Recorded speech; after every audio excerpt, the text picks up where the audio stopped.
Bizning matematik modelimizga ko'ra, sayyoramiz 2036-yildan kechikmay halok bo'ladi.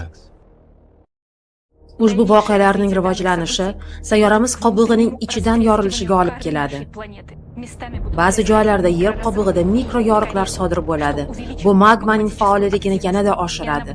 Magma faolligi okean tubidagi yer qobig'ining eng yupqa joyida ulkan yorilishni keltirib chiqarmagunicha oshib boraveradi. Bu muqarrar. Ushbu yorilish 99.9% ehtimoli bilan Mariana botig'i hududida sodir bo'ladi.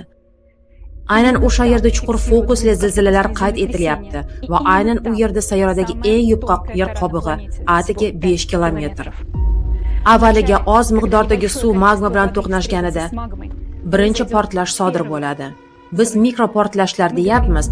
Aslida bu portlashlarning har biri o'nlab yadro bombalarining portlashiga teng portlash bo'ladi. Bu Mariana botig'i ostidagi yupqa yer qobig'ini yo'q qiladi. Ammo keyin eng dahshatli narsa sodir bo'ladi. Keyin nima bo'lishini tushunish uchun biz sizga tajriba ko'rsatamiz.